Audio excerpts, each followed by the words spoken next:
Bonsoir et bienvenue dans ce programme. Elle est esthéticienne, décoratrice, peintre. Elle, c'est Marie Gomis. Elle est l'invitée de ce programme. Bonsoir et bienvenue dans ce programme. Bonsoir.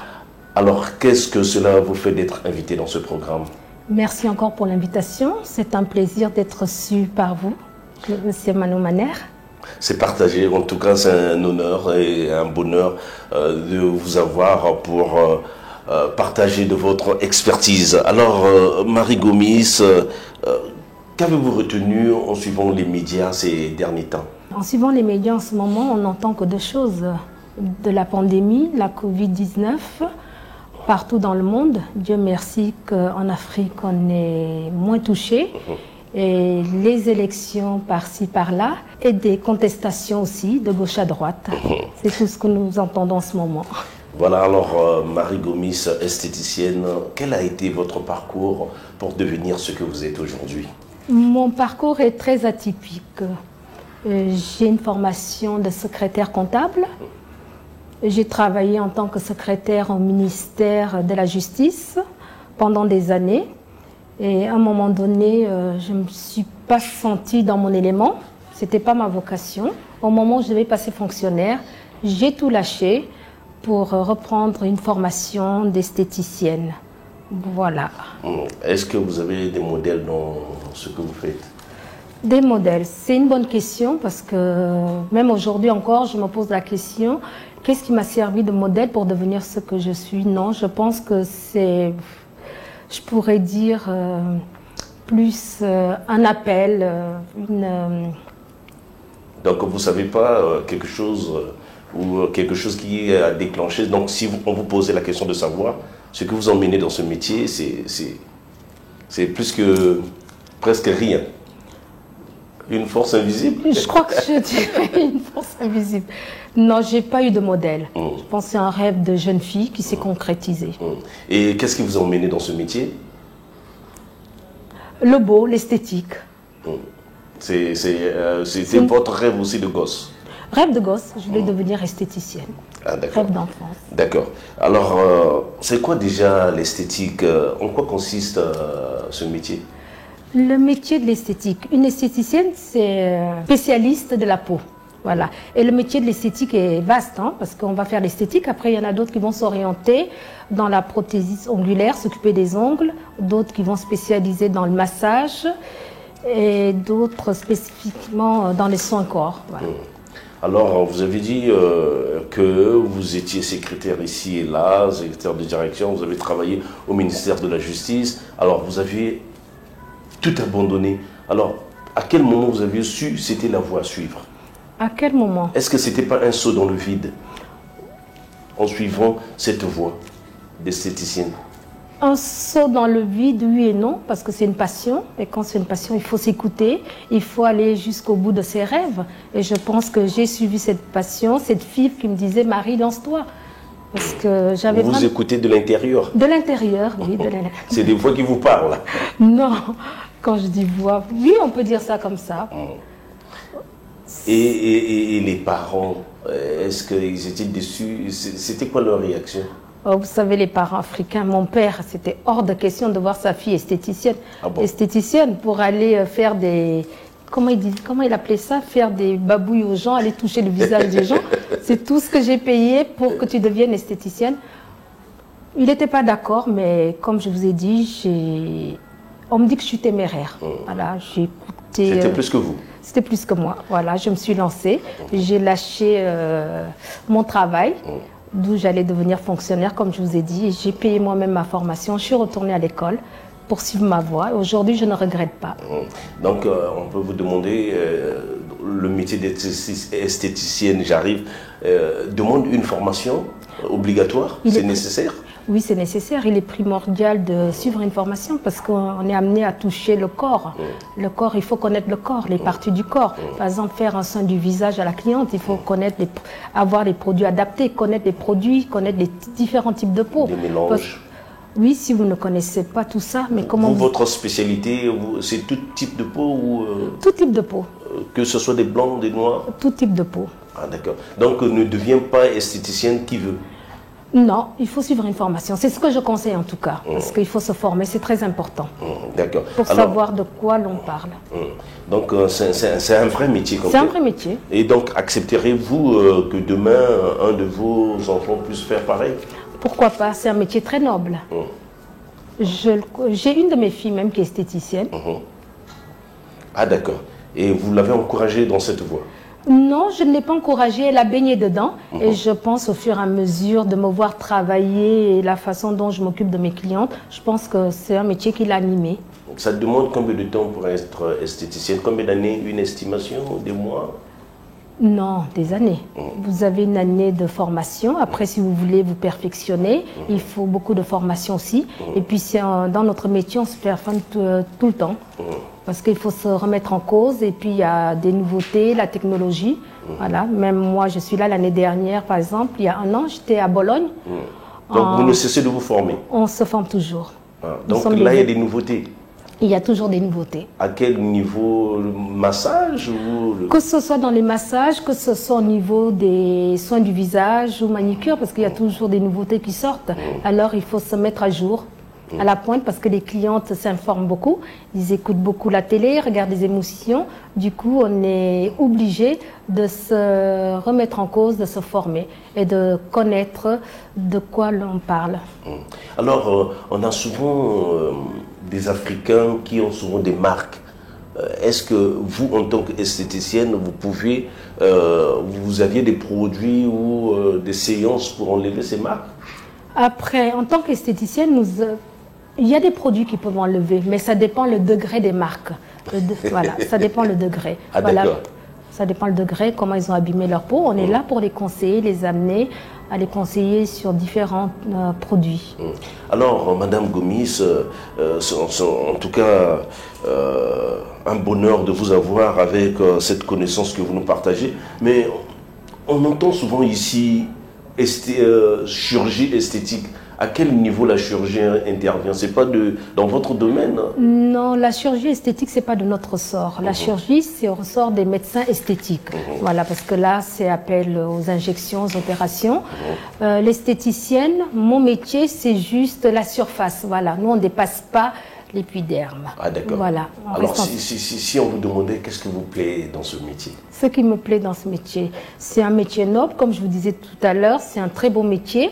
Surtout s'occuper des gens, il faut aimer les gens pour le faire. Voilà. Et la pratique des soins notamment. Une passion.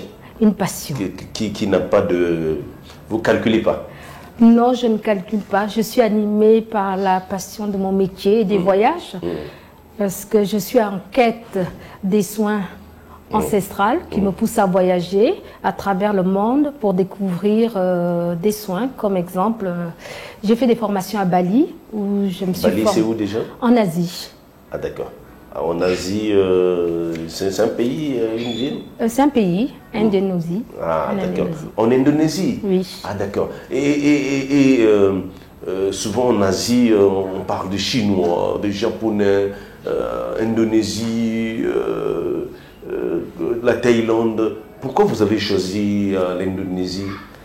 J'ai choisi l'Indonésie parce que j'avais un ami qui est basé à Bali et puis dans mes recherches, il pratiquait énormément de soins. C'est par rapport à ça que j'ai choisi Bali, par rapport aux soins. Par exemple, vous découvrirez au niveau de ma carte le soin baliné.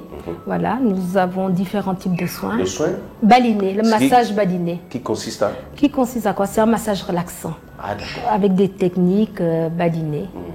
Donc il y a une différence entre ces pays dans leur façon de masser? Oui, chaque pays a sa façon de faire, a ses protocoles et ses techniques. Voilà. Donc vous avez préféré Bali, l'Indonésie? J'ai fait Bali et j'ai fait d'autres pays comme la Tunisie, comme le Maroc, avec les soins... Là aussi avec d'autres techniques? D'autres techniques, voilà. Ah, d'accord. Alors, si on vous demandait maintenant, c'est quoi le plus difficile dans ce métier? Le plus difficile dans ce métier? Qu'est-ce que je pourrais dire le plus difficile dans ce métier? On sait déjà que rien n'est facile. Tout métier est difficile. Après, quand on aime son métier, on a la passion de son métier, je pense qu'on ne fait pas attention. Ah d'accord. Voilà. Donc pour vous, apparemment, vous ne rêvez que ce métier, vous dormez que... Je dors. Vous respirez que ce métier. si vous le dites. Voilà, alors, quelle est la journée type de Madame Marie Gomis? La journée type de Marie Gomis, c'est je me lève le matin, je fais mon sport. Ah d'accord, vous faites le sport? Je cours, oui, ça me permet de... Vous courez seulement de la maison ou vous courez Non, je sors pour courir, je suis en salle aussi. J'aime le sport, ça me permet de tenir. Parce que... Vous faites aussi des pompes? Des pompes, c'est un grand mot, mais je fais du sport. Au moins, combien ça peut prendre le sport? Combien de temps déjà? 1h, 1h30. Hein, ah d'accord, donc vous êtes professionnel en tout cas. Professionnel, oui, j'ai pratiqué du sport à mon jeune enfance. Parce que 2 heures, c'est être professionnel déjà. Je fais du sport, en tout cas j'aime ça. Donc votre journée type, donc vous faites du sport après? Je fais du sport, je me prépare et puis je me retrouve à mon spa où j'attends mes clientes. Et jusqu'à... Comment ça se passe? C'est par rendez-vous. Ah d'accord, c'est par rendez-vous, oui. Le téléphone. Et est-ce qu'il arrive que vous annulez ou qu'un client annule? Ça arrive quand ils ont des imprévus, ils annulent, ça arrive. Et vous, comment vous prenez cela quand un client annule un rendez-vous? Après, il faut comprendre le client parce que des imprévus peuvent arriver à tout moment. Après, on attend d'autres clients, on rappelle des clients qui avaient appelé entre-temps pour demander un rendez-vous et dont je n'avais pas de place. Du coup, je rappelle Est-ce que c'est épuisant comme métier? Non, mon métier n'est pas épuisant. Je peux dire qu'il est plutôt fastidieux dans le sens qu'il est physique et puis méticuleux. Il faut de la concentration. Beaucoup de concentration. Mais le massage, apparemment, c'est la force, non? Non, il n'y a pas besoin de force dans le massage. Le massage a besoin de technique. Il faut avoir des techniques, des protocoles. Il n'y a pas besoin de force. Ah non, c'est des techniques et des protocoles. Sans vous couper, vous voyez bien en Asie, les filles sont toutes menues. Quand j'étais à Bali, mais quand elles vous massent, mais vous vous dites c'est pas possible. C'est une question de technique. C'est pas une question de force. Donc c'est pas épuisant lorsqu'on entend souvent dans la rue des personnes dire ah la personne elle est trop forte, ça va m'épuiser. Non, c'est pas du tout. C'est la technique. Quand vous avez la technique, c'est pas du tout épuisant. Je peux masser jusqu'à 3, 4, 5 personnes dans la journée pour vous dire. Voilà. Après tout est technique. Voilà, prends-en de la graine. C'est pas épuisant comme tel, c'est pas de la force, mais c'est de la technique, comme l'a dit Marie Gomis. Alors je rappelle à tous ceux qui viennent de nous rejoindre que ce programme reçoit Marie Gomis, esthéticienne, décoratrice, peintre. Vous êtes en tout cas gâtés. Appelez tout le monde, appelez ceux qui manquent, dites à tout le monde que Manon Maner reçoit celle qu'on appelle Marie Gomis. Alors, on a envie de vous demander qu'est-ce qui vous motive dans ce métier? C'est quoi? Vous trouvez votre motivation où? Ma motivation, comme je vous l'ai dit, dans les soins, dans le voyage. Je suis animée par la quête des odeurs, des senteurs, le voyage, les soins. Voilà, c'est ce qui m'anime à travers le monde et puis découvrir. Ah, voilà. Alors, donc en un mot, vous aimez ce métier. Alors, si on vous demandait que recherchez-vous dans ce métier? Est-ce que vous cherchez la gloire, ivoire ébène partout dans le monde? Est-ce que vous cherchez peut-être avoir beaucoup d'argent, des milliards? Ou vous cherchez la reconnaissance? Ou peut-être autre chose? Quand on travaille, je pense que, comme on dit souvent, tout travail mérite salaire. La gloire fait partie, l'argent aussi, parce que l'argent on a besoin pour vivre. Et puis, moi, ce que j'attends, je peux dire la reconnaissance, parce que quand on a travaillé, à un moment donné, on est contente, quand on est reconnu, surtout, je reviens encore sur Lyon, où j'ai créé mon spa. J'ai été reconnue, mon spa a fait partie des 5 meilleurs spas dans la grande ville de Lyon, la 3e ville de France. Du coup, je pense que c'est une satisfaction quand on vous reconnaît en tant que tel. Ouais, je rappelle que vous aviez commencé à Lyon. Donc, c'est là où tout a commencé ou comment? Qu'est-ce qu'on peut retenir de votre passage à Lyon? Parlez-nous avec vos mots. Lyon, une belle histoire. Ivoire Ébène n'a pas débuté qu'à Brazzaville. Ivoire Ébène a débuté à Lyon en 2005 où j'ai créé mon concept multiculturel, cosmétique, adapté à toutes les femmes et les hommes du monde. Pourquoi Ivoire Ébène? Pourquoi le concept cosmopolite? Parce que en tant qu'esthéticienne, il m'arrive des fois d'aller faire des soins dans d'autres spas, qu'on s'occupe de moi. Et il m'arrive des fois qu'on me dise qu'on ne peut pas s'occuper de moi parce qu'on ne connaît pas ma peau, le fait que je sois noire. Du coup, même en travaillant aussi, on avait des fois des clientes africaines qui arrivaient. Mes collègues blanches refusaient de les prendre, le fait qu'elles me les renvoyaient. Elles ne connaissaient pas leur type de peau. Et c'est là qu'est partie l'idée. Je me suis dit, pourquoi pas créer un concept où je pourrais m'occuper de tous les types de peau. Pourquoi ce nom Ivoire Ébène? Ivoire Ébène. Je cherchais un nom pour mon spa. Au lieu de dire black and white, parce que je vous disais c'est un concept cosmopolite. Du coup, je suis partie sur l'ivoire étant noble, matériau noble, et l'ébène, un bois qui coûte très cher, d'où est parti ce jeu de mots ivoire ébène. Voilà, pour toutes les femmes du monde et les hommes du monde. Ah d'accord, donc c'était pas une spécialisation spéciale noire? Non. Mais c'est parti quand même. C'est parti. C'est parti de là. De là. Donc la clientèle était mélangée? Ma clientèle était cosmopolite. Ah voilà, d'accord. de tout. Mais une jeune femme, comme ça, ouvrir à Lyon, est-ce que c'était facile? Les débuts étaient comment? Au début, c'était dur parce que, bon, il fallait trouver des financements pour ouvrir parce que c'était un grand projet. Ça a été difficile, il a fallu faire 12 banques. C'est la 12e banque.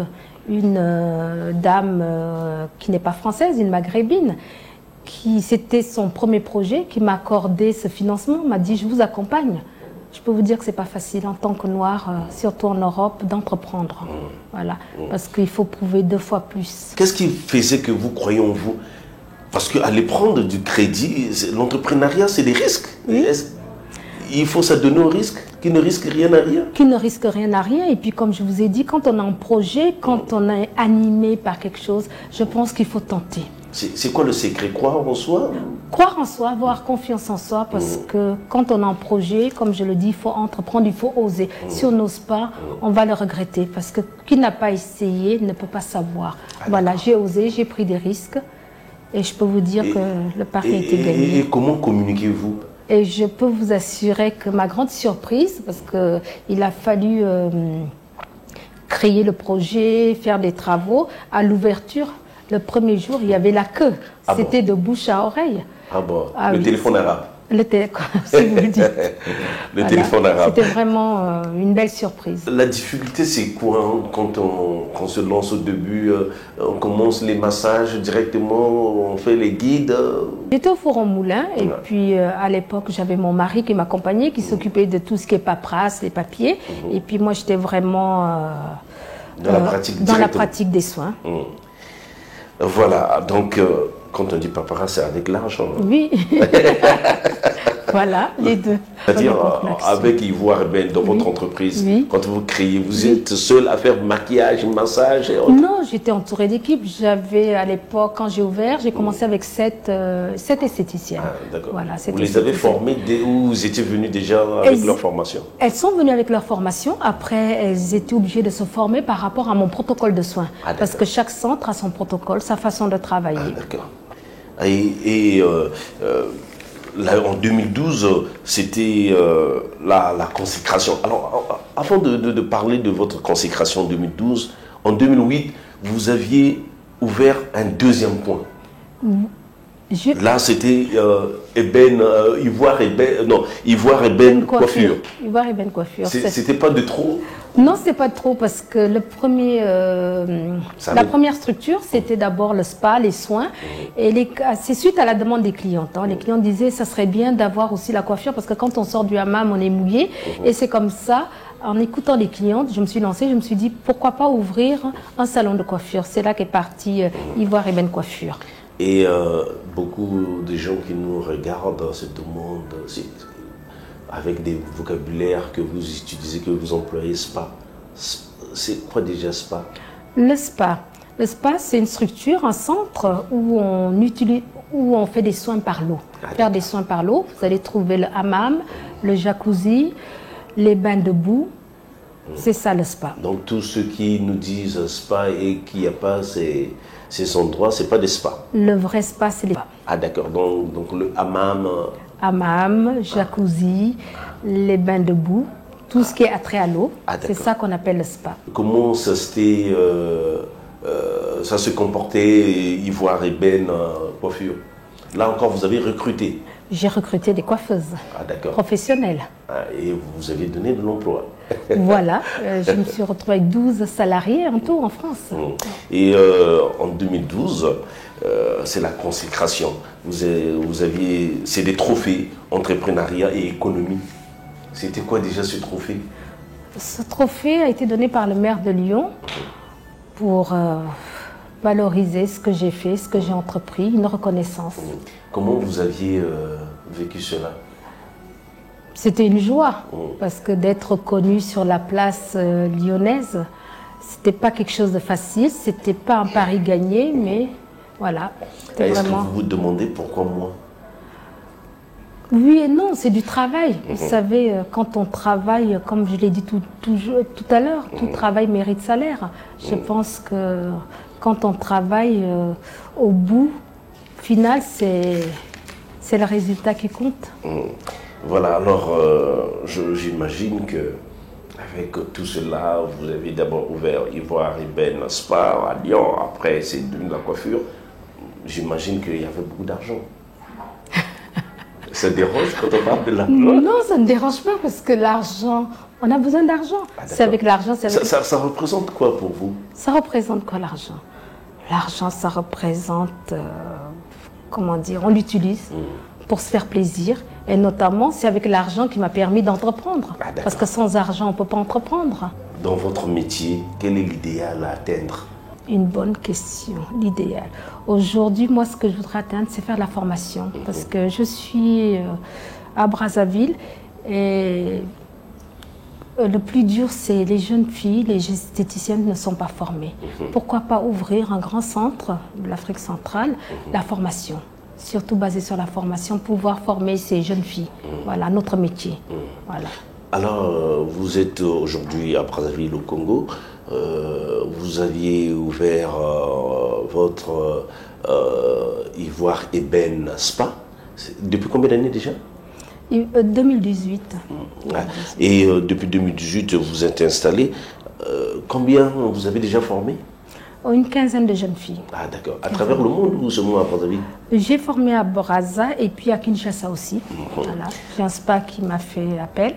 Du coup, j'ai formé aussi sur Kinshasa. Alors, vous avez quitté Lyon en Europe, bien sûr en France, la troisième ville de la France, la ville lumière, et pour venir s'installer en Afrique. Pour quel intérêt l'Afrique? Pour quel intérêt? Arrivé en âge, j'avais l'appel du ventre, l'appel de la terre. Comme je dis, je suis africaine avant tout. C'est vrai que j'ai grandi en France, mais à un moment donné, nos racines nous rappellent à l'ordre. J'avais cet appel et j'ai eu l'opportunité aussi, à l'époque, de venir travailler pour un grand spa de la place. C'est comme ça que je me suis retrouvée à Brazzaville. Voilà. Donc c'est la raison pour Brazzaville. C'est la raison. Décider à s'installer à Brazzaville. Je m'y sens bien. Et voilà, je me suis dit pourquoi pas se lancer, oser, que ça aurait pu être dans un autre pays. Mais comme j'étais là et je me sens chez moi, je suis chez moi, il n'y a pas de raison. Donc le Congo, pays de la mode, de la beauté, c'est tout ça la motivation aussi. Ça fait partie aussi. Et puis quand j'étais jeune, mes amis étaient congolais et congolaises. Et du coup, Brazzaville, le Congo plutôt était un mythe parce qu'on m'en parlait, le Congo, le Congo. Et je pense que j'ai adopté ce pays, je suis congolaise, il n'y a pas de raison. Voilà pourquoi. Alors aujourd'hui, Ivoire Ébène Spa. Alors, pouvez-vous nous parler de cette entreprise qui est aujourd'hui au Congo-Brazzaville? Ivoire Ébène Spa, c'est un centre d'esthétique. Vous allez trouver des soins. Nous faisons des soins, des massages, des soins visage, manucure, pédicure, des maquillages. Mais Ivoire Ébène, avant tout, c'est voyager en restant sur place, avec mon concept. Pourquoi voyager en restant sur place? Parce que quand on rentre dans le spa, on s'évade. On n'est plus à Brazzaville, avec le décor et surtout avec les soins. Voilà. Et la musique qui est choisie? La musique aussi accompagne avec les senteurs. C'est important cette musique-là? C'est très important, ça permet de lâcher prise. Et vous nous recevez souvent avec le thé? Le thé, c'est ma signature de bienvenue. Voilà. Vous savez, en Afrique, quand vous allez Demain, si je viens chez vous, Monsieur Manomanière, je pense que vous allez m'accueillir avec un verre de jus ou avec un verre d'eau. Voilà. Et moi, ma signature, c'est le thé. Ah d'accord. Donc, mais c'est du thé fait maison. Thé fait maison à base de fruits. Ah d'accord. C'est toutes les saisons, vous faites seulement avec des fruits. Ça peut arriver que ce soit de la barbadine. Aujourd'hui, c'est avec l'ananas. Ça change. Et ces techniques de faire le thé, vous les avez apprises aussi à Bali? À Bali aussi, ils le font. Et puis surtout au Maroc, ils servent le thé à la menthe. Ah d'accord. Voilà. Et moi, j'ai adapté le thé avec nos fruits de saison, comme la barbadine. C'est ma signature. Et le marché congolais, comment vous l'avez trouvé? Le marché congolais, au niveau de l'esthétique, est vierge. Il y a de la place. Ah d'accord. Il y a de la place. C'est un marché qui est vierge. Après, les Congolais voyagent de plus en plus, découvrent autre chose. Et je pense que quand je me suis installée, je me suis dit pourquoi pas créer un concept. Quand ils voyagent, ils reviennent. Ça leur permet aussi de trouver la même chose sur place. Voilà. Et c'est facile avec les Congolais, le rapport qualité-prix client, c'est facile? Il n'y a pas de souci du moment que vous offrez des services, des prestations de qualité. Il n'y a pas de souci. Et la concurrence? La concurrence. Pareil, la concurrence nous permet de nous surpasser. Parce que je pense que quand il y a la concurrence, on ne dort pas sur ses oreillers. On se dit que rien n'est acquis. Et ça nous pousse à nous surpasser, d'aller de l'avant. Et puis, et la concurrence ne me fait pas peur. Est-ce que vous la ressentez? La ressentir, non. Parce que mon point le plus fort, si je peux me permettre, je ne suis pas que directrice d'Ivoire Ébène. Je suis même esthéticienne qui exerce. Voilà, je suis... Donc vous-même, vous pratiquez? Je pratique. Donc c'est bien de trouver des femmes positives, d'être sûre d'elles. Voilà, Marie Gomis, combien d'années déjà dans ce métier? Dans ce métier, 25 ans d'expérience. Alors, la place de la formation, ici à Brazzaville, vous formez? Je forme. Vous continuez à former? Je continue à former. Et que faire toutes ces jeunes demoiselles ou ces dames? Ça dépend, l'âge c'est exigé ou vous formez? Non, il n'y a pas d'âge. Après, quand on veut se former, il n'y a pas d'âge. Il n'y a pas d'âge pour se former. Et comment que toutes ces dames, toutes ces demoiselles peuvent faire pour avoir les services de Marie Gomis? Ben, à la fin, on va leur laisser mes coordonnées. Et puis, il suffit de m'appeler, venir me voir. Ah, d'accord. Alors, c'est important de la place de la formation dans votre C'est très important. Comme je vous ai dit tout à l'heure, je vous disais que dans notre métier, il faut se former. Parce qu'on est amené à toucher au corps. Et le corps, il faut le connaître. Ne pas utiliser n'importe quoi. Alors, j'imagine que ce métier vous demande, vous prend du temps. C'est vrai que vous avez dit tout au long de cette émission que vous commencez vos journées à faire du sport, à vous occuper de vous, et puis vous vous lancez directement dans votre boulot. Alors, et la famille dans tout ça, les gens qui vous aiment ou les gens qui vous aiment, vous avez le temps pour eux? Après, c'est une question d'organisation. Il faut s'organiser. Quand on s'organise, on trouve du temps. C'est important parce qu'il faut consacrer du temps à sa famille. Il n'y a pas que le travail.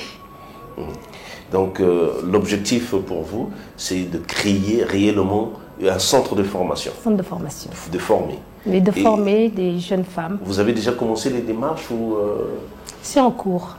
C'est en cours. Ah, d'accord. Et dans un autre registre, vous êtes décoratrice peintre. En quoi consiste Décoratrice peintre. C'est vrai que c'est un autre domaine, mais ça reste toujours dans l'esthétique. Parce que moi, la décoration... Ah, vous faites des tableaux peintres? Non, je ne fais pas des tableaux. Je suis peintre. Je peins des maisons, des murs. Voilà. Et j'embellis les pièces. J'embellis les murs. Excusez d'être un peu insistant. C'est-à-dire, vous... Moi-même, en tenue, je peins les maisons, je fais du... C'est-à-dire, en parlant congolais, vous êtes ouvrier? Je suis ouvrière, je peins. Ah, d'accord. Voilà, donc vous êtes une ouvrière... Je suis une ouvrière qui monte sur les échafaudages, les échelles, pour faire de la peinture. Comment réagissent les clients? C'est vrai, quand ils cherchent un peintre et c'est vous-même qui pratiquez. Ils réagissent comment pour regarder, si vous me permettez, une charmante dame sur l'échafaudage?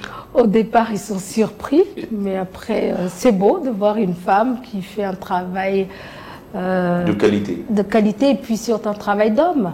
Parce qu'ici en Afrique, c'est rare de trouver ça. Mais je pense qu'il ne faut pas que ça soit un mythe. Il faut démocratiser tout ça et puis encourager les jeunes femmes. Comme la dernière fois, j'ai vu une jeune fille qui fait de la mécanique. Je trouve que c'est beau. Il faut oser. Même la maçonnerie. Oui, il faut oser. Vous avez commencé comment à peindre les maisons, à devenir ouvrière aussi? C'est parti je devais rénover mon spa, qui avait quelques années.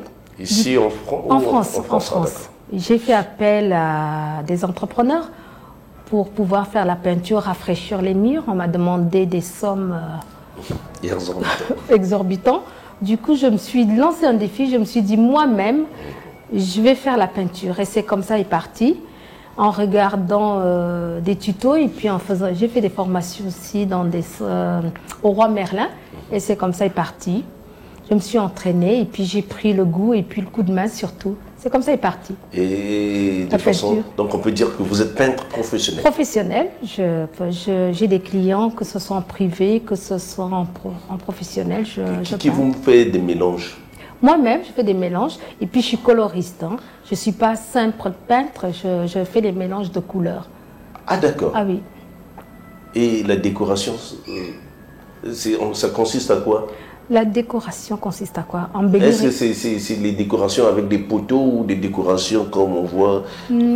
La décoration, c'est embellir une maison. Quand je dis embellir une maison, poser des rideaux, des fleurs, des fauteuils, savoir faire le mélange des couleurs. C'est surtout ça. De carreaux, donc, le sol jusqu'au plafond. Voilà, c'est ça la déco. Et même les lumières. Les lumières aussi, on choisit. Donc ce qui est là, tout ce que vous voyez ici dans mon spa, c'est moi qui ai fait la déco, que ce soit la peinture, que ce soit l'aménagement. La peinture aussi, c'est vous-même? C'est moi-même, le stucco. Par exemple, ce mur marron que vous voyez, c'est moi qui l'ai fait. Ça s'appelle du stucco. Voilà. Wow. Et j'avoue que si vous venez chez moi pour dire que c'est vous qui allez mettre la peinture chez moi, je mettrai un doute. Mais je vous assure que je le fais. Invitez-moi la prochaine fois, comme ça, pour la prochaine émission en déco. D'accord, donc déjà ils sont très nombreux à vouloir déjà avoir vos services. Alors, en parlant de la peinture, vous travaillez toutes sortes de peintures? Je travaille toutes sortes de peintures, que ce soit peinture à eau, peinture à huile et puis les stuccos, peinture décorative aussi. Et il y a aussi une qualité de peinture où c'est souvent dégradé, il y a un peu de pierre à l'intérieur. Oui, c'est le stucco. Après, ça dépend ce que le client cherche. Le stucco, c'est pas ça? C'est ça le stucco. Mais non, ce qui est un peu comme... On le fait aussi. Comment ça Après, c'est des peintures décoratives. Ah, d'accord. Voilà. Et est-ce facile d'être femme et faire ce que vous faites? Oui et non. Facile, parce que nous... oui et non. Pas facile dans le sens que nos sociétés africaines ont tendance à... Il y a des préjugés. Oui, à juger... comment on appelle ça? Comment je pourrais dire? Je perds mes mots. Ils n'acceptent pas facilement d'être femme Non, la société nous pousse les femmes à être dépendantes. Ne nous encourage pas. Alors que la femme... Vous êtes rejetée. Rejeter, c'est un grand mot, pas rejeter, parce que je pense qu'une femme, il faut l'encourager. Déjà, être femme, c'est pas facile, parce qu'on est mère, on est femme, parce qu'il faut s'occuper du mari, et il faut aussi travailler. Donc on vous sous-estime? On nous sous-estime, alors que la femme a une grande capacité. Je pense qu'il faut l'encourager. Il faut l'encourager, aller de l'avant. Et l'accompagner dans ce qu'elle fait. C'est très important. Voilà, Marie Gomis, nous allons presque vers la fin de notre programme. Alors, en parlant d'esthétique, en tant qu'esthéticienne, quelle est la place de la discrétion dans votre métier? C'est le mot-clé même, la discrétion dans notre métier, parce que vous savez, les clients nous font confiance. Quand un client vient, nous confie son corps, Je pense que c'est très important d'être discret. La confidentialité, c'est très important. Imaginez, Monsieur Manon Maner, vous venez me voir et demain vous apprenez sur la place publique que j'ai commencé à raconter. Je pense que ça ne vous plairait pas. Les détails de mon corps. Les détails de votre corps, ou je ne sais, mais je pense que c'est primordial. Être professionnel et respecter son métier. C'est comme quand vous allez voir le médecin. Voilà. Et dans la formation, vous insistez sur cela? J'insiste sur ça. Alors, si je sais que Marie Gomis, vous l'entendez déjà, mais là, je vous dis que vous êtes belle. Je vous remercie. Mais ce n'est pas tout. La beauté, vous savez, elle est éphémère. Moi, je pense que le plus important, c'est ce qu'on fait de cette beauté. Et quand on vous dit souvent que vous êtes belle, vous réagissez comment? Je réagis comment? Je dis merci. Ah, d'accord. Et si un homme venait à vous proposer, par exemple, de vous faire un salaire et de vous demander d'abandonner tout ce que vous saviez faire, l'esthétique, la peinture, la décoration, pour l'aimer, juste l'aimer, que vous restez à la maison et vous avez votre salaire. Si votre chiffre d'affaires est de 4 000 €, on vous fait un salaire de 4 000 € et vous ne travaillez pas, quelle serait la réaction de madame? Premièrement, je pense qu'il ne m'aime pas. Parce qu'un homme qui m'aime, je pense qu'il est amené à m'accompagner dans ce que je suis en train de faire. Il doit être un partenaire. Parce que quand on dit à une femme de rester à la maison, de lui faire un salaire, c'est être égoïste. Non, pour moi, non. Un homme qui vous aime, vous encourage, vous pousse à aller de l'avant. Parce que demain, cet homme, s'il est appelé à ne plus être là, qu'est-ce que vous allez devenir? Je pense qu'il faut encourager les femmes à entreprendre. C'est très important. Ça ne vous épargne pas des difficultés de monter ici et là? Ça ne vous plaît pas de rester à la maison et d'avoir un salaire? Vous savez... de préparer, de vous occuper seulement des enfants? Moi, j'ai grandi avec mon père. J'ai toujours vu mon père travailler. Mon père qui se levait à 4 h du matin, aller travailler pour pouvoir nourrir sa famille. Du coup, l'exemple que j'ai de mes parents, que ce soit mon père et ma mère, ils ont toujours travaillé. Et aujourd'hui, moi, je ne conçois pas rester à la maison. Voilà. Pour moi, pour mon épanouissement. Et quel exemple que je vais montrer à mes enfants, surtout à mes filles? Non. Pour moi, c'est d'abord travailler. Le travail, c'est primordial. Alors, si on vous demandait quel est le regard que vous portez sur la femme africaine? Le regard que je porte sur la femme africaine. Les femmes africaines, je peux dire qu'on souffre. Souffrir, peut-être que j'emploie pas le bon mot. C'est pas facile d'être une femme africaine parce qu'on a des charges, des très lourdes charges, que ce soit dans le milieu familial. La femme doit montrer l'exemple, la femme doit être toujours pas d'écart. On est jugé, c'est pas facile. C'est pas facile. C'est pour ça il faut encourager les enfants, les jeunes filles notamment, les pousser à aller à l'école. Faire même la politique? Pourquoi pas? Je pense que si nombreuses femmes faisaient la politique, le monde serait autrement, si je peux me permettre de le dire, parce que nous sommes tout avant des mères. Il y aurait moins de guerre? Je crois. Je crois. Mais quand on dit que les femmes ne construisent pas des nations, c'est faux. Il y a trop de palabres. Vous croyez? Ça dépend lesquelles. Donc la femme devrait être engagée dans tout. Dans tout. Donc voilà, alors Marie Gomis, nous allons vers la fin de ce programme. C'est très enrichissant. On serait tenté de rester avec vous, de vous poser des questions, tellement que ce que vous dites est enrichissant. Alors, en dehors, pour finir, hormis le métier d'esthéticienne, quelle est quelles sont vos ambitions personnelles? Mes ambitions personnelles, Marie Gomis, en dehors de l'esthétique, quelles sont vos ambitions personnelles? Je vous l'ai dit auparavant, mon ambition personnelle, mais aussi professionnelle, parce que ça reste toujours... c'est d'ouvrir un grand centre de formation pour pouvoir accompagner ces jeunes filles dans la formation. Donc, il n'y a que des jeunes filles? Sur des jeunes filles, parce que... Et faire aussi du social, accompagner ces jeunes filles, des jeunes filles mères notamment, leur dire qu'elles peuvent. Voilà. Alors, quel conseil pouvez-vous donner à toutes ces férues d'esthétique qui, comme vous, rêvent de se lancer dans l'entrepreneuriat et de devenir comme vous? Le conseil que je pourrais leur dire, c'est d'abord d'analyser leur projet, parce qu'on ne se lève pas comme ça, d'analyser leur projet, faire des études du marché et se former surtout. Important de se former dans notre métier. Si c'est l'esthétique qu'ils choisissent, écouter leur fort intérieur, et si c'est ce projet qui leur tient à cœur, d'aller jusqu'au bout de leur rêve. De croire en elle, voilà. Et donc comme vous avez cru? J'ai cru, je peux le dire que j'ai cru et j'ai rêvé et je l'ai réalisé. Comment faire pour entrer en contact avec Marie Gomis? Ivoire Eben Spa est situé 17 rue Munzombo, derrière Edmond Hôtel. Et s'ils veulent nous contacter, nous avons la page, nous sommes sur les réseaux sociaux, sur notre page Facebook Ivoire Eben Spa. D'accord, donc sur le moteur de recherche ou bien sur Facebook, vous tapez? Facebook, vous tapez Ivoire Eben Spa.